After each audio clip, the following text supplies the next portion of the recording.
Hello students, it's nice to meet you after a long time, though it's very unfortunate considering the circumstances under which we meet.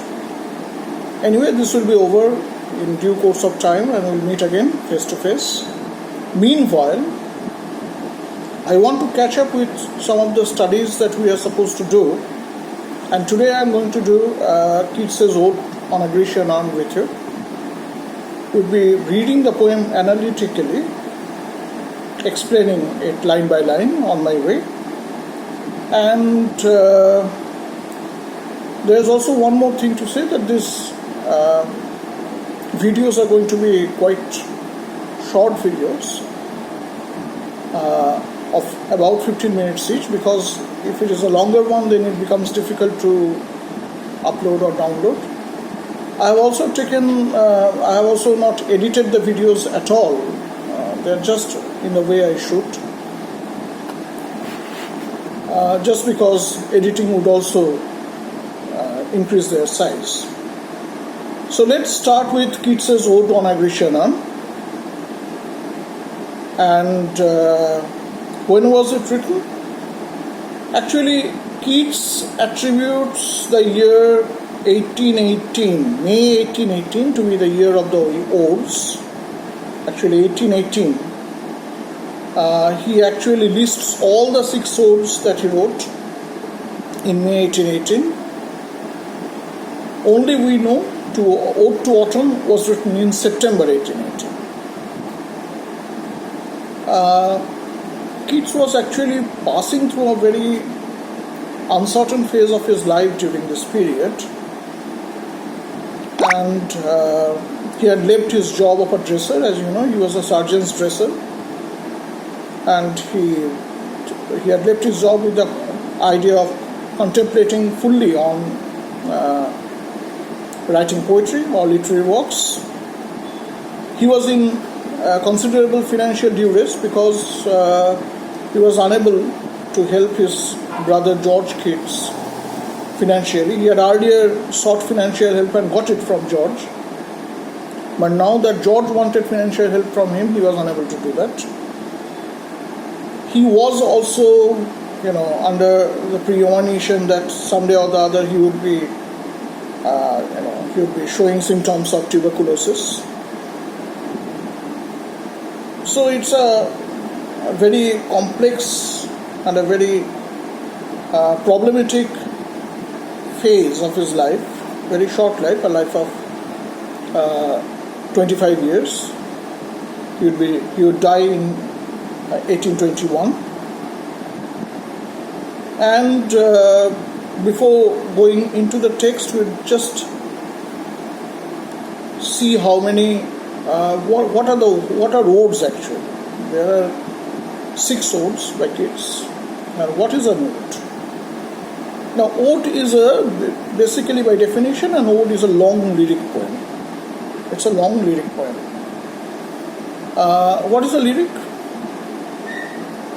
As I think we have already discussed, a lyric is a poem which does not tell a story. It's very easy definition of a lyric is a poem that does not tell a story. A poem that tells a story is a narrative poem, and a lyric is normally we point out 3 characteristics of a lyric, but these are not all abiding characteristics, nor are they exclusive to the lyric. A lyric should be musical, meaning that it should have a definite rhyme and rhythm.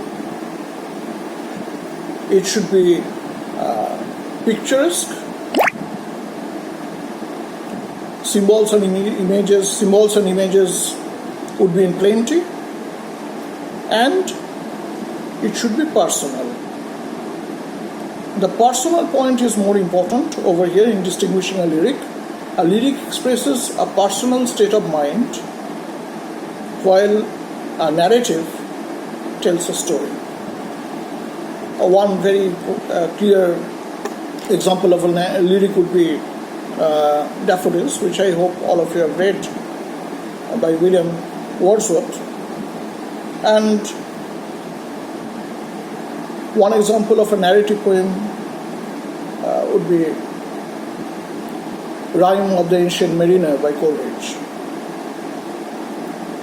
So an ode is a long lyric. Normally it is of substantial size. It is contemplative in nature. It contemplates on a particular object. Over here in the poem we are going to study here, the object is a Grecian urn, a kind of a flower vase kind of a thing, but not used for a flower vase though, and which comes from Greece, which was made in Greece. It's a marble urn. Urns have a close association with death because urns were used to keep the remains of the body after death. So, and in the Greek society, they would be very decorative. The urns would be very decorative. Keats here is contemplating on one such Grecian urn. But that is just, the superficial interpretation of the quality of contemplation. On his way in his way of contemplating on the Grecian urn, he is also contemplating on very important aspects of life like the ability of art to catch and freeze moments of life, the ability of art to recreate moments of life, and finally, the nature of truth and beauty. All this becomes a part of the contemplation. An ode often features varied metrical patterns. This is a point I will discuss in detail later when we will deal with the form of the ode, this ode in particular. It deals with lofty emotions. So, of course, there has been odes dealing with very humorous topics and all, but these are exceptions. Most of the odes that we know of are dealing with emotions and feelings and thoughts which are intrinsically philosophical. And it has a dignified style. Of course, not as dignified as a kind of an epic poem, but still quite dignified. Sorry. Now, odes are often divided into three types. There is this Horatian ode, which is also called homostrophic ode. There is the Pindaric ode, which is also called regular ode. And there is Cowleyan ode, which is also called irregular ode or the romantic ode. Now the Horatian ode is cool and detached. It is a kind of a detached contemplation on a particular thing. One very common example is a poem we are going to study next in this series, Ode to Autumn.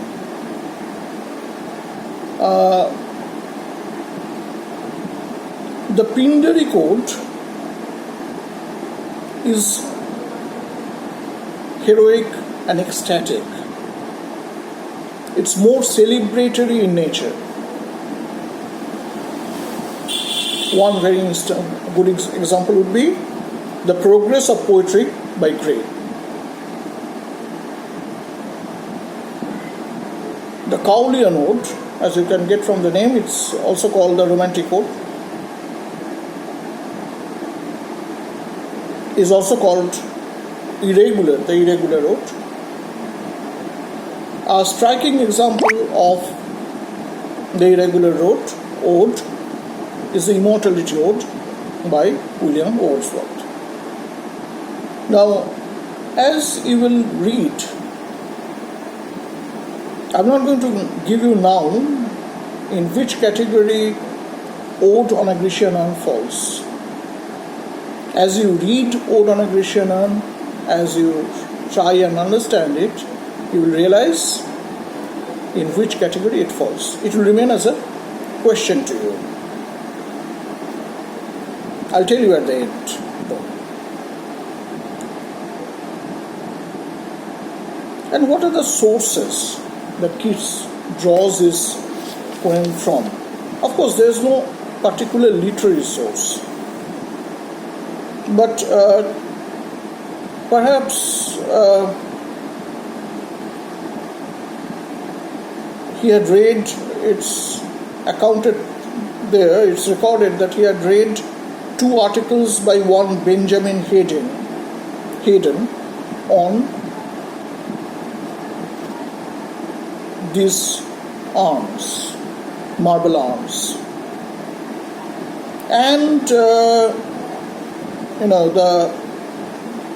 Elgin marbles, which are still there in the British Museum, were quite in the news. These were classical Greek marble sculptures. They were quite in the news about 2 years before this poem was composed, because in 1816 they were shifted. They were there in England before that, but in 1816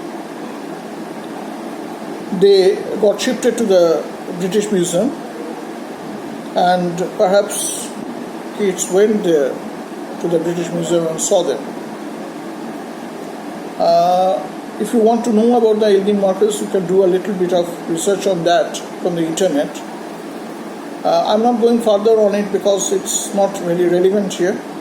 Of course, Keats was inspired by maybe a particular urn or many urns of the same type, but that urn is not important. Keats was a poet who would use the sensuous world as his springboard to dive into the supernal, to dive into the extra sensuous. In the Ode on the Grecian Urn, the urn is actually the starting point. It is the springboard. With this little bit of introduction, we'll now move over to the text of Ode on a Grecian Urn.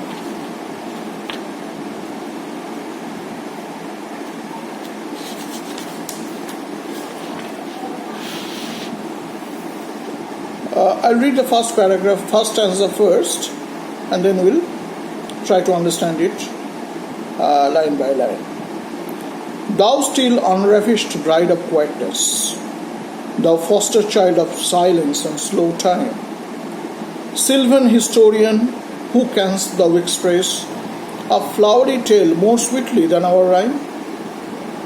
What leaf-fringed legend haunt about thy shape, of deities or mortals or of both, in Tempe or the dales of Arcady? What men or gods are these? What maidens loathe? What mad pursuit? What struggle to escape? What pipes and timbrels? What wild ecstasy? It starts with, thou still unravished bride of quietness. He is actually, the ode is most often in the form of an address. And here you can very well understand that the poet is addressing the ode.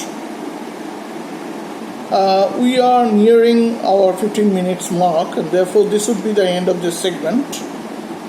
Sorry for this abrupt end, but this will be just followed by another segment of 15 minutes in which I'll read the first stanza line by line.